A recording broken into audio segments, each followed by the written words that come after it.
It's a sporting event that attracted visitors from distant parts of the world, but was thousands of miles away from this year's Olympic Summer Games in France. And this event's focus was as much on animals as it was the people who work with them. It's a folk hunting festival in the Central Asian country of Kyrgyzstan. The owner says it didn't start out as people see it today. It used to be an ancient hunting competition that involved horses, birds, and dogs. While it also included archery, it didn't have the security, ceremony, competition, or crowds that the Paris Olympics had. But that was exactly the appeal for a couple of travelers from France who said they wanted to escape the games and the tourists for something more remote. And as far as learning about culture goes, at a festival that featured folk music and traditional hunters from all over Kyrgyzstan, the French visitors said they weren't disappointed.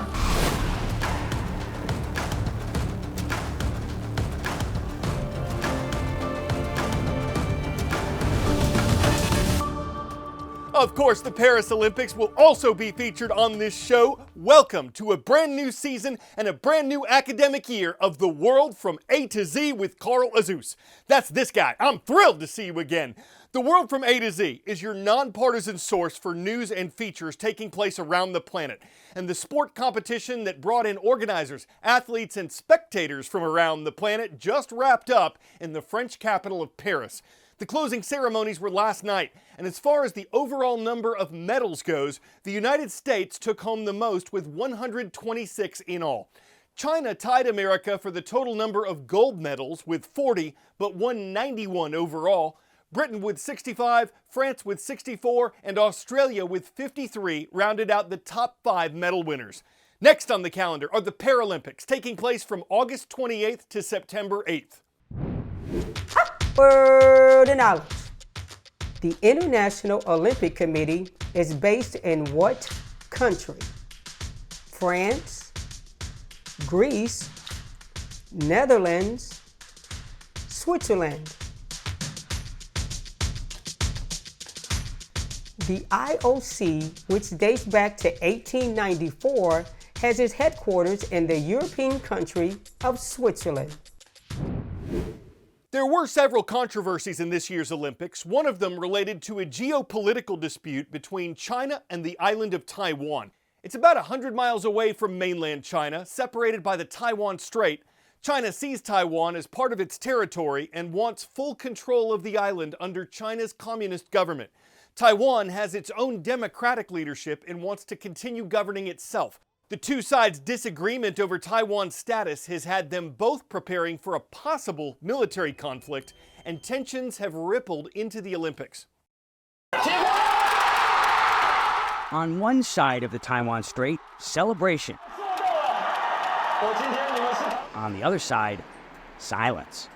China and Taiwan's epic badminton battle, ending with the island's first Paris Olympics gold in Taiwan, had millions glued to their screens.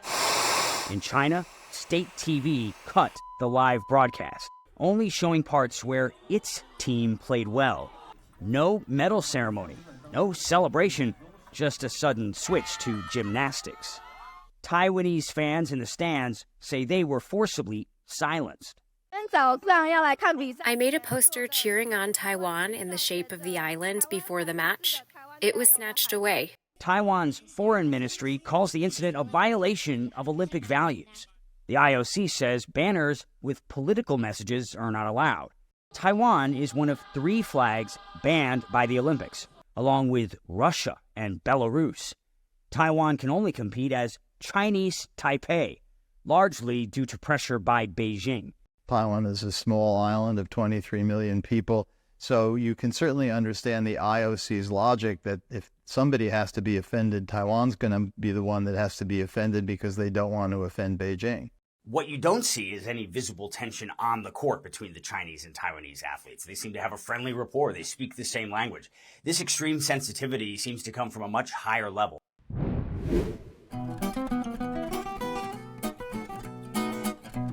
On this date in world history. Singer and Lister might sound like a 1970s pop duo, but they both made history on August 12th.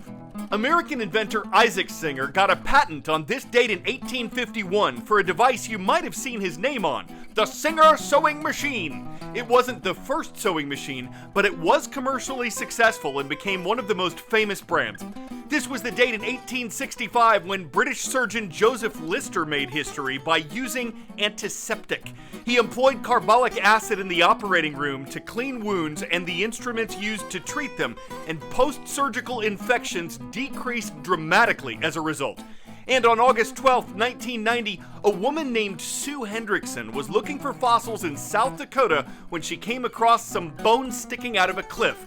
They turned out to be part of the largest Tyrannosaurus Rex skeleton ever discovered, and scientists named it after its finder, Sue.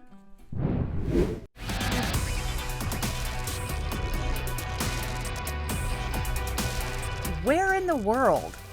This is one of the 10 most populated countries in the world. Its climate ranges from tropical to desert. It was once home to the Maya and Aztec civilizations. The answer is Mexico, a country of 130 million people. It's gotta be the shoes, or maybe it doesn't. Some of the footwear that runners wore in this year's Olympics range in price from $55 to $140 a pair. But there are some athletes who spend a lot more time on their footed flights of fancy, whose shoes last for years and may cost a fraction of the cheapest sneakers you can buy. Let's go to Mexico. There are half a dozen world-class marathons in which thousands of top runners compete. Some athletes are famous, and we're betting they wear the best high-tech gear. But there are other world-class runners that you've probably never heard of. You might say the Tarahumara people were born to run. Tarahumara means light-footed. Long before marathons existed, the Tarahumara people were already running. In their homelands, high in Mexico's northern mountains, running is a way to cope with long distances, scarcity, and isolation. It has become an almost spiritual part of their culture. In fact, they organize competitions as part of their religious ceremonies. Men, women, young, old, and many can run 5, 10, up to 20 hours non-stop. Teresa Sanchez competes too. I always run in sandals. I wear them every day and they last up to 2 or 3 years. There are around 56,000 Tarahumara, or Raramuri people. Most who run aren't interested in personal coaches, supplements, smartwatches, or the latest sportswear. Miguel Lara has even turned down sponsorships. We don't wish to make money. We do this for the thrill of running. Lara says his mother taught him and warned him about running. You're going to be fine, but after 2 or 3 hours, you'll get hungry and thirsty. Most days you'll hear us announce 2 or 3 schools that are watching around the US and beyond. A great place to make a request is worldatozorg, where it says request a shout out. We kick off the season with Valley High School. Coach Martin's class is launching a new year with us from Valley, Alabama.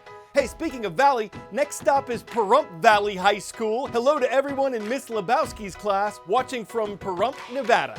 And from the Palmetto State of South Carolina, we welcome Mrs. Rankin's class and our viewers from West Oak Middle School in Westminster.